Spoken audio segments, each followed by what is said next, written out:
मैं देखिए मैं कहूंगा कि श्रद्धेय प्रधानमंत्री जी का यह दौरा, चाहे वो जापान का हो, चाहे वो चीन का हो या कहीं और का हो, सफल नहीं, ये सफलतम है। और एक श्रेष्ठ राजनेता, एक विश्व नेता कैसे नेतृत्व प्रदान करता है, कैसे दहाड़ता है। अब उनकी चाल देखो, उनके बात करने का स्टाइल देखो, उनके द्वारा रखे गए तथ्य देखो, और उनके आकर्षण में पूरी दुनिया के तमाम बड़े देश उनके साथ जो खड़े हुए हैं, वो देखिए। ये भारत की वैदेशिक नीति है।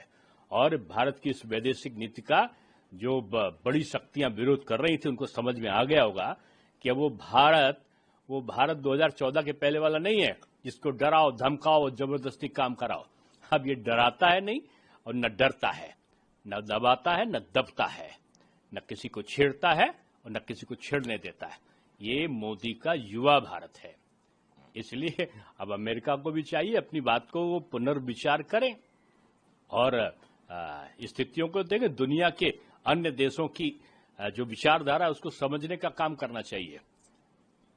सर, तेजस्वी यादव का बयान आया, उन्होंने है मोरल करप्शन के मुद्दे पे बात करते हुए उन्होंने कहा, देखिए अब ये एक तमाशा बनकर रह गई जो यात्रा चली थी, तथाकथित यात्रा, जो भीड़ विहीन जो यात्रा थी, 3 लोगों की, 3 भाइयों की, जो लोकतंत्र के 3 सिपाही, बल्कि वो लोकतंत्र के सिपाही नहीं, वो 3 जो सिपाही थे वो राजतंत्र के 3 सिपाही थे। क्योंकि राजतंत्र में पिता की गद्दी पुत्र को मिलती है, लोकतंत्र में जो नेपोटिज्म है, जो परिवारवाद है, उसको अभिशाप माना है डॉक्टर राम मनोहर लोहिया जी ने।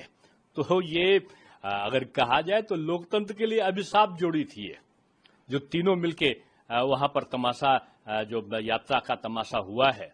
और मैं समझता हूं कि उसमें जिस प्रकार के शब्दों का प्रयोग प्रधानमंत्री जी के बारे में किया गया है, वो इनकी जो राजनीतिक सोच है उसको दर्शाता है।